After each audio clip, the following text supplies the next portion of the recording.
welcome back, everybody. It's time to ride along on the Pedego Podcast as we follow the e-bike entrepreneurs driving this whole thing and talk to some of the amazing people who are just riding along. And one of them leading the pack today here, heck, he's been around the world, at least in his mind. We're going to find out more what that means with our return guest, one of our return guests back again here, Richard Davis. Welcome, sir. Good to be here. You're a Pedego owner. You bought your bike when? How long ago?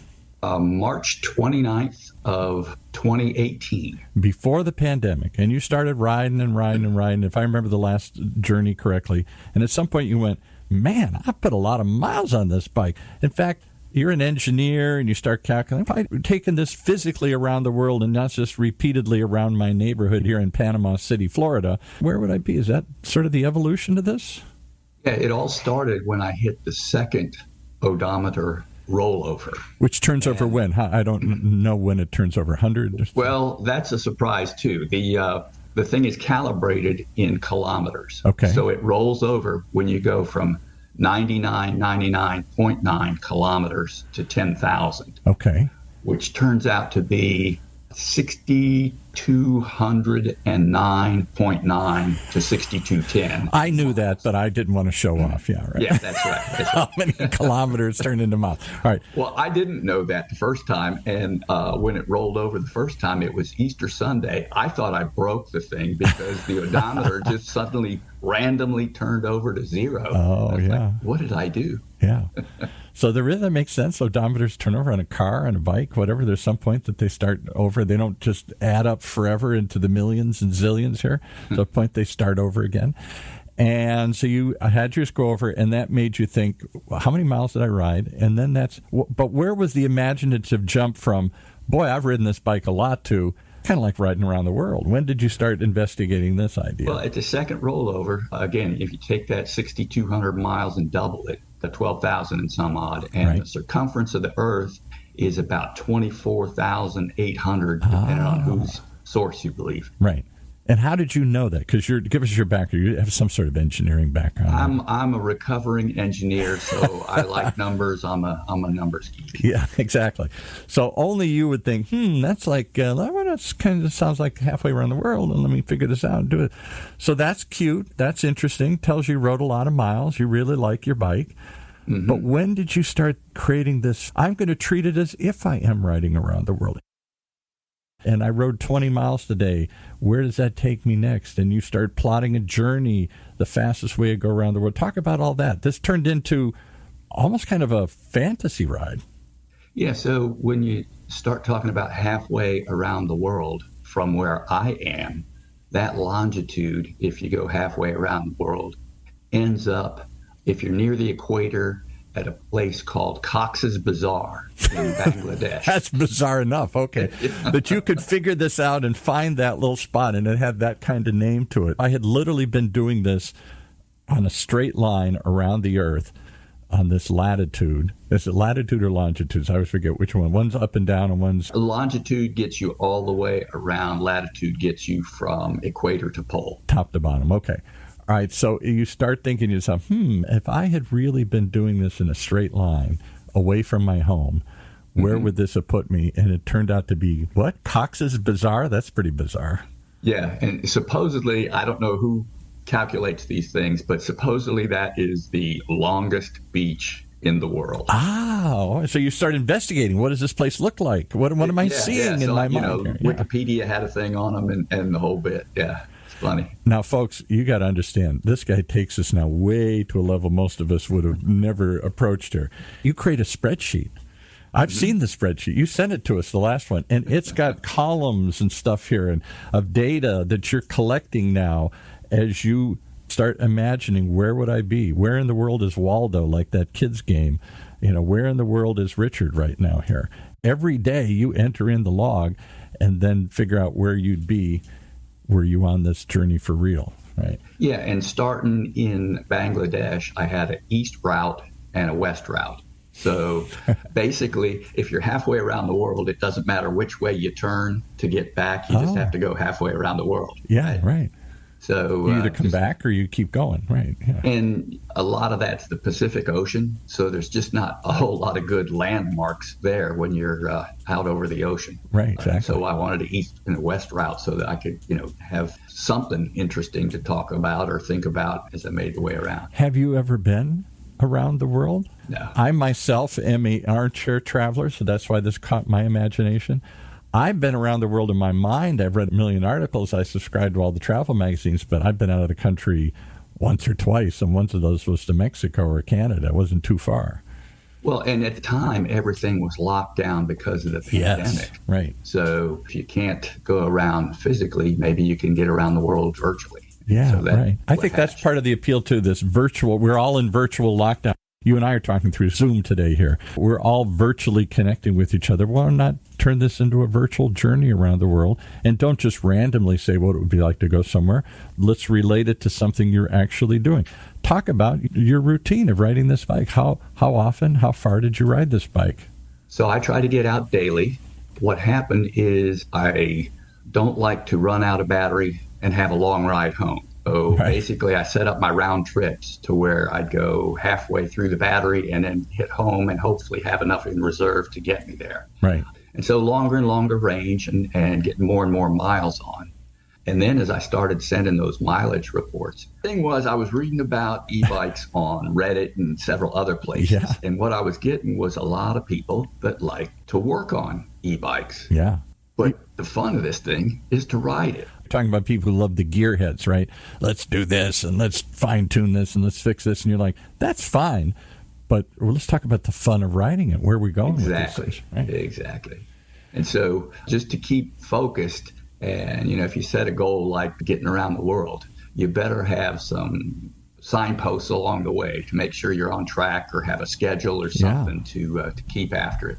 Do you need an accountability partner? We all have dreams. I'm going to lose weight this year. I'm going to take a trip this year. And then, nothing. Something comes up. I'm too busy next year.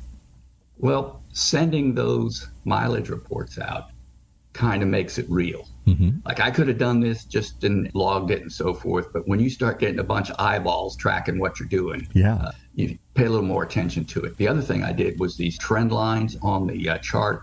We talked about that the last time, but basically on the graph, there's a series of timelines that say if you get X number of miles per day, on average, you'll finish by such and such a date. Yeah, right. So I had multiple dates, each 4 months apart. So those gave me trend lines. And what I wanted to do was stay at the two most aggressive trend lines so that I kept my progress between end of August 2022 and the end of December 2022. Which is why you're on this show at the end of August in 2022, because you were on about, I want to say, 3 months ago, 6 months ago, I forgot exactly when.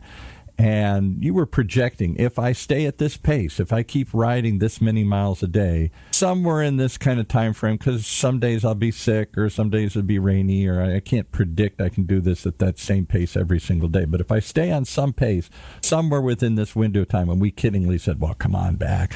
We'll have you come on the show. We're thinking, he'll quit long before that. We'll never hear from this guy again. But you didn't. You kept riding. And then you're sending us emails and accounts and everything. And suddenly I'm buying into this. This guy's riding around the world. He's really tracking a worldwide journey. Where is he at now? What's he seeing now? What's he going? Wait a minute. He's in Panama, Florida. He's just riding this bike a lot every day. But he's turned it into this imaginative journey around the world.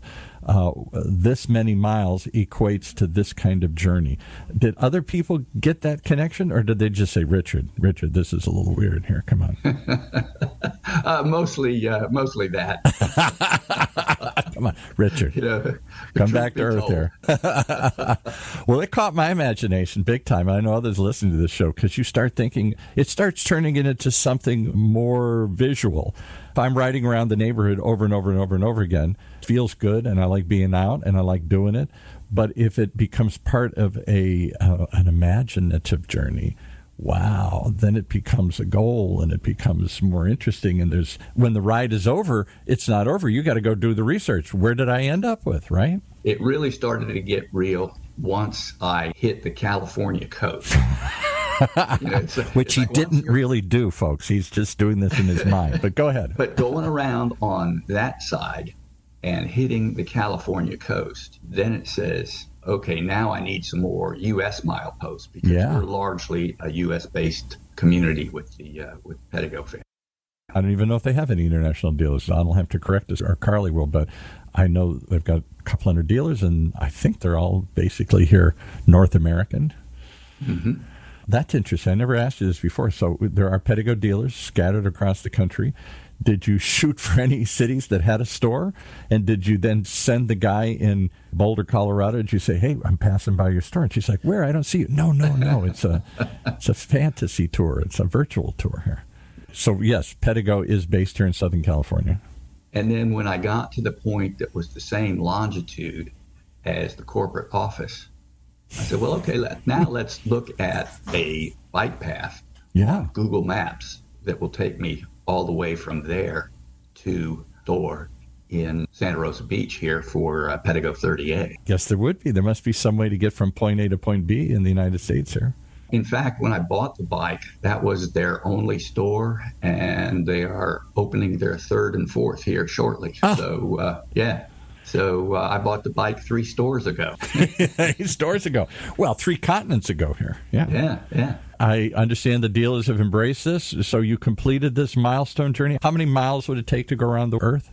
24,860 something. And you've now ridden 24,860 something miles and then some on your Pedego bike. Yeah, I've hit another 250 miles since we did that, so I'm over 25,000 now. Wow. So you reached this milestone, and when you did, the dealers made kind of a deal out of it. They made a big deal out of it. What happened? Yeah, actually, it started before then because Don actually comped me a battery.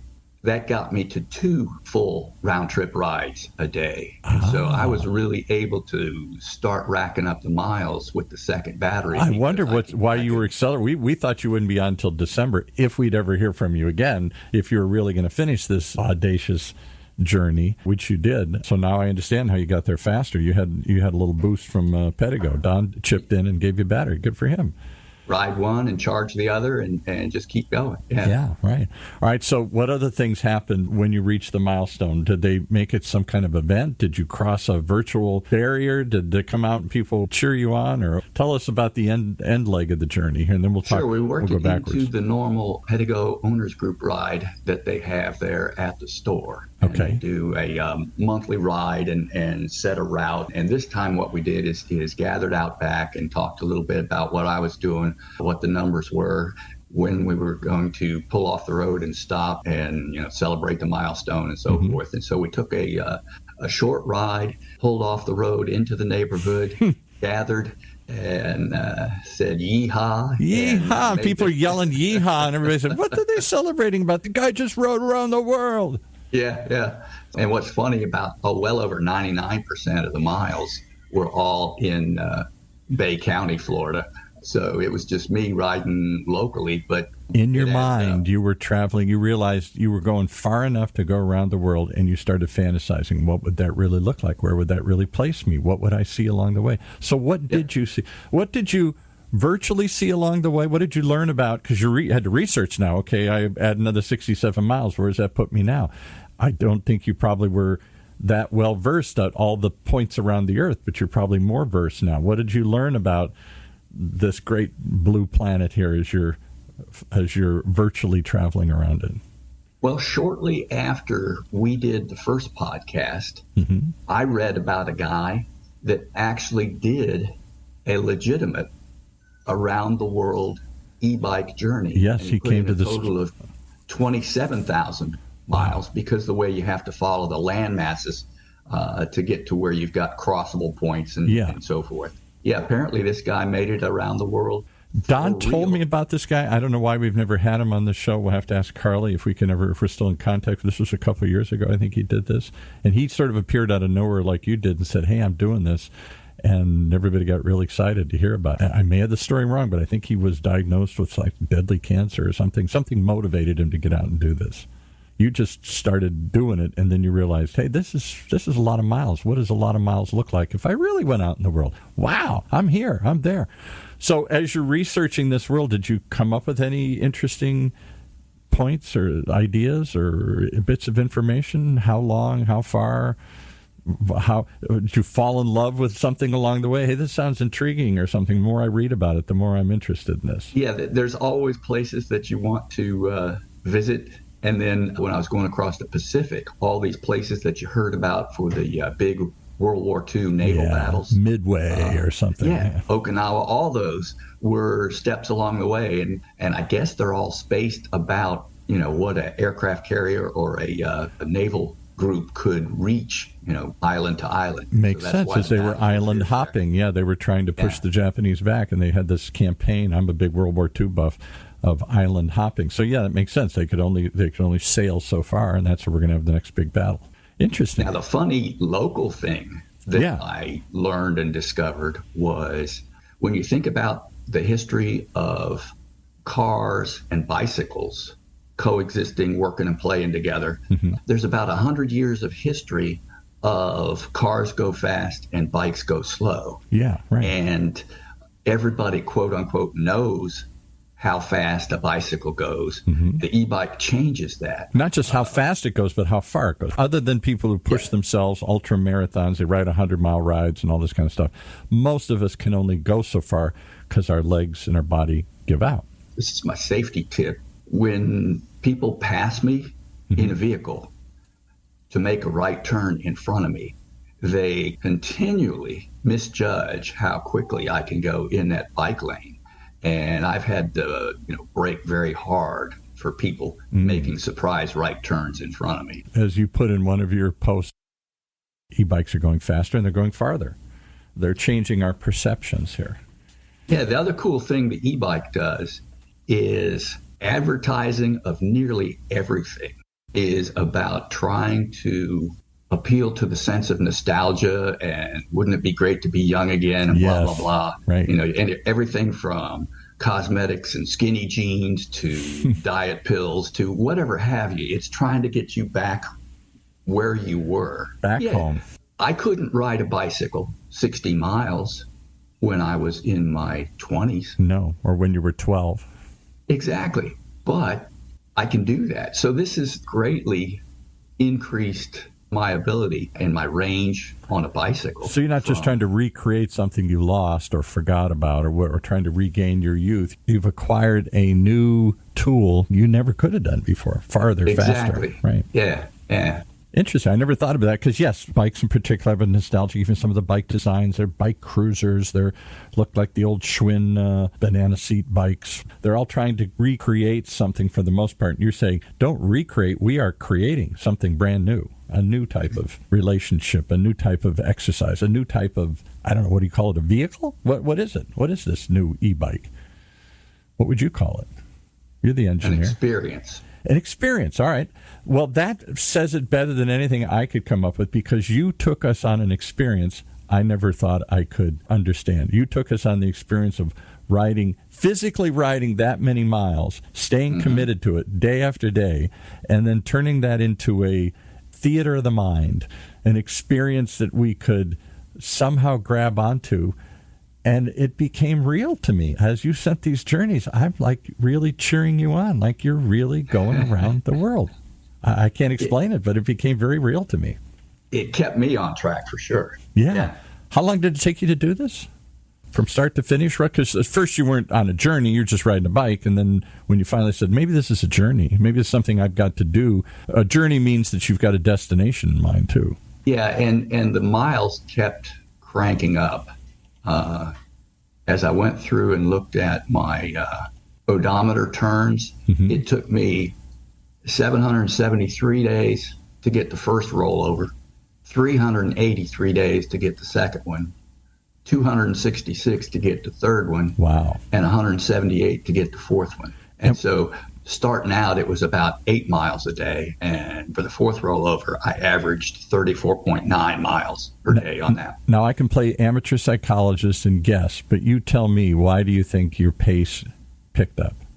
You have a goal. That's what I was going to say. You get motivated to achieve the goal. Right.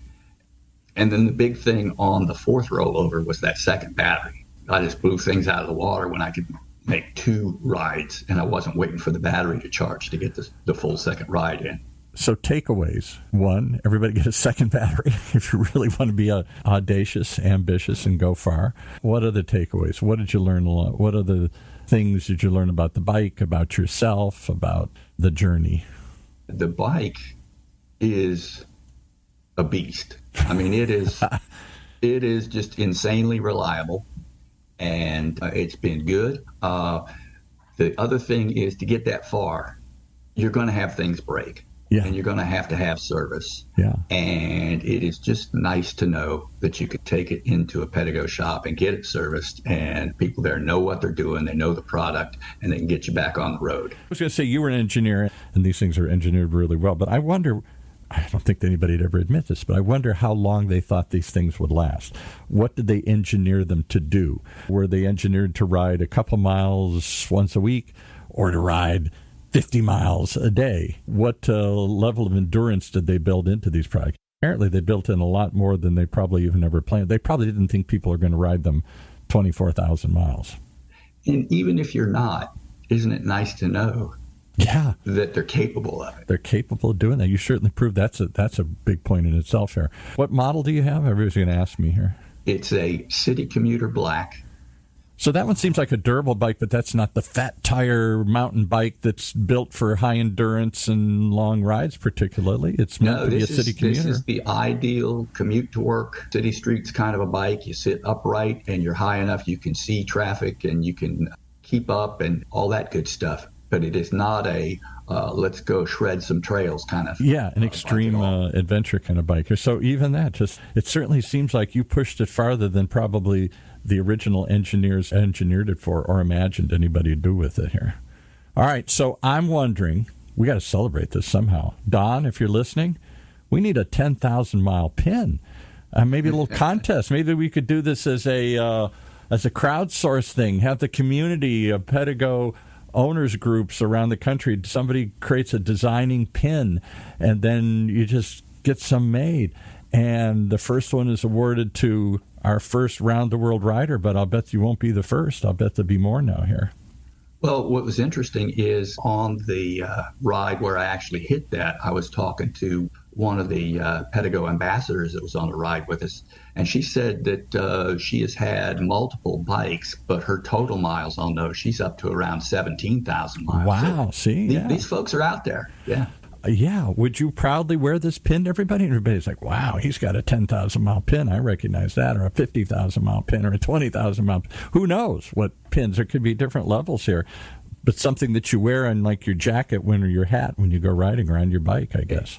Absolutely. And put that on the corporate Facebook page. When you start seeing, hey, wait a minute, I think I've got a lot of miles and I'm here in town XYZ, but all of a sudden you've got a worldwide group there and you find out, wait a minute, I've got some catching up to do. Yeah. That'll keep people motivated. The other thing it does is when you're getting these kind of miles, what you're doing also is people are posting, hey, I've got 10, I've got 15, I got 20,000 miles. All of a sudden, that's a good story to tell and share with existing owners about why they don't want to stray when they go get their next bike. All of that and more. And if nothing else, it motivates me. If you did 10, then I'm going to do 15. Or if he did it, I can do it. Or, wow, I never thought about doing that.